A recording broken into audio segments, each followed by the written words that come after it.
ऐसा क्या हुआ कि एक सीएम के बेटे को आर्मी ने सिखाया सबक? पूछे जाने पर आर्मी चीफ ने दिया प्राइम मिनिस्टर को ये जवाब। आइए जानते हैं आज की कहानी में।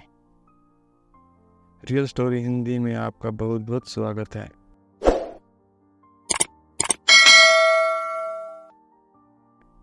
आज की कहानी शुरू करने से पहले आपको बता दूं कि ऐसी बहुत सारी कहानियां कुकू एफएम पर भी आप सुन सकते हैं, चाहे वो रहस्य हो, रोमांच हो, पॉलिटिकल हो, बायोग्राफी हो। तो कुकू एफएम पर तमाम ऑडियो बुक अलग अलग फील्ड की कहानियां सुन सकते हैं। डिस्क्रिप्शन में लिंक है, उसे यूज़ करके आप कुकू एफएम ऐप डाउनलोड कर सकते हैं, जिससे आपको फर्स्ट मंथ सब्सक्रिप्शन पर 50% ऑफ मिलेगा, या फिर आप स्क्रीन पर दिख रहे कूपन कोड के जरिए भी साइन अप कर सकते हैं, उससे भी आपको 50% ऑफ मिलेगा। तो चलिए आज की कहानी शुरू करते हैं। बात 1959 की है। 1959 में पंजाब के मुख्यमंत्री थे प्रताप सिंह कैरो। अमृतसर की कहानी है। वहाँ पर आर्मी कैंप में आर्मी की एक बटालियन 5 जाट रेजिमेंट पोस्टेड थी। तो आर्मी के कुछ ऑफिसर आर्मी कैंप से विदाई ले रहे थे, उनकी पोस्टिंग किसी और शहर में हो गई थी। तो उन्हें अमृतसर रेलवे स्टेशन पर सी ऑफ करने काफ़ी सारे और आर्मी के ऑफिसर्स पहुँचे अपने वाइफ और परिवार के साथ। उन्होंने उनको ट्रेन पर बिठाया, सी ऑफ किया, ट्रेन चल पड़ी। अब इधर ये लोग वापस आ रहे थे अमृतसर स्टेशन से, लेकिन अचानक देखा कि कुछ लड़के मनचले टाइप वो औरतों को देखकर कमेंट्स पास कर रहे थे, छेड़खानी कर रहे थे, बल्कि एक आर्मी ऑफिसर की वाइफ को तो बकायदा उन्होंने मोलेस्ट करने की कोशिश की। अब ये अजीब बात है,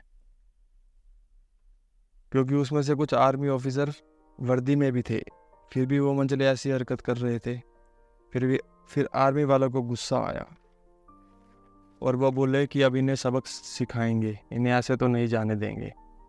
तो सभी आर्मी ऑफिसर उन मंचलों को पकड़ने उनके पीछे भागे। अब आर्मी के ऑफिसर और जवान पीछे पीछे और वो मंचले आगे आगे। भागते भागते वो वहीं पर एक सिनेमा हॉल है, उस थिएटर में वो सारे मंचले घुस जाते हैं। तब तक उस आर्मी कैंप के जो कमांडिंग ऑफिसर थे, कर्नल ज्योति मोहन सिंह, उन्हें पता चला कि कुछ हमारे जवान और उनकी बीवियों के साथ ऐसा छेड़खानी हुई है। तो उन्होंने बटालियन से और जवानों को भेजा कि उन बदमाशों को पकड़ो। उसके बाद सभी आर्मी वालों ने सिनेमा हॉल को चारों तरफ से घेर लिया और अब तलाशी शुरू हुई। उस तलाशी के दौरान जो मंचले पकड़े गए, तब पता चला कि उसमें से एक लड़का उस वक्त के सबसे ताकतवर चीफ मिनिस्टर प्रताप सिंह कैरो का बेटा था। और वो चीफ मिनिस्टर इतने पावरफुल कि उस वक्त देश के प्राइम मिनिस्टर थे जवाहरलाल नेहरू, और वो नेहरू के बड़े करीबी थे। अब चीफ मिनिस्टर का बेटा आर्मी ऑफिसर की बीवियों और बेटियों को छेड़ रहा था।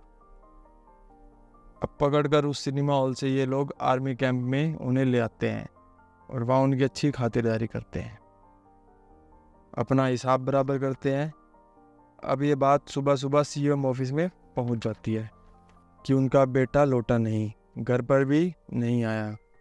पता चला कि कुछ आर्मी के जवान उसको उठाकर आर्मी कैंप ले गए हैं।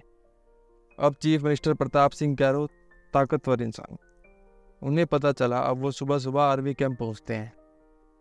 कहते हैं कि जब वो आर्मी कैंप के गेट पर पहुंचे तो उन्हें कोई वीवीआईपी ट्रीटमेंट नहीं दिया गया, बल्कि जिस अपनी गाड़ी के काफिले से वो आए थे उन्हें उस गाड़ी से भी उतरना पड़ा और आर्मी कैंप के उस गेट से अंदर तक, उस आर्मी के कमांडिंग ऑफिसर के दफ्तर तक उन्हें पैदल ही जाना पड़ा। पैदल जाने के बाद वो अपने बेटे को खुद छुड़ाने आए थे। आर्मी के लोगों ने तब तक अपना हिसाब किताब बराबर कर लिया था।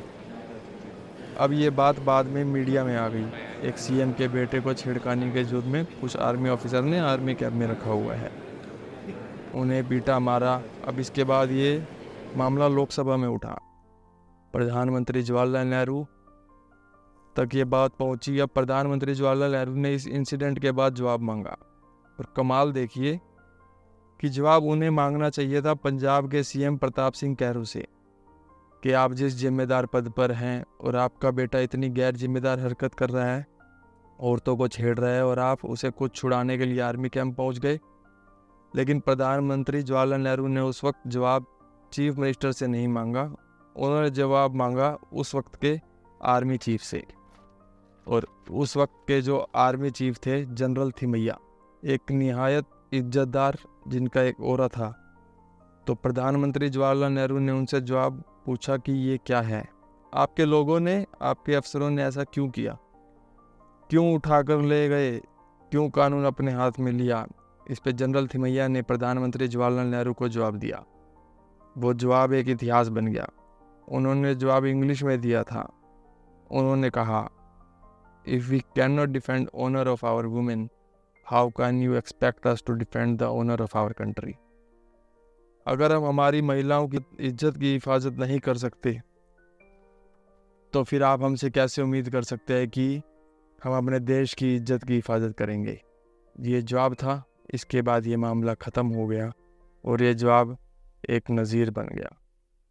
ये थी वो कहानी जो इतिहास के पन्नों में दर्ज हो गई। एक बार फिर आपको याद दिला दूं कि ऐसी और भी रोमांचक कहानियों को सुनने के लिए तुरंत कुकू FM ऐप डाउनलोड करें, लिंक डिस्क्रिप्शन में है, या फिर आप स्क्रीन पर दिख रहे कूपन कोड को यूज़ करके भी साइन अप कर सकते हैं। इससे आपको 50% डिस्काउंट मिलेगा। अब मिलेंगे कल फिर किसी और नई कहानी के साथ। तब तक के लिए गुड बाय।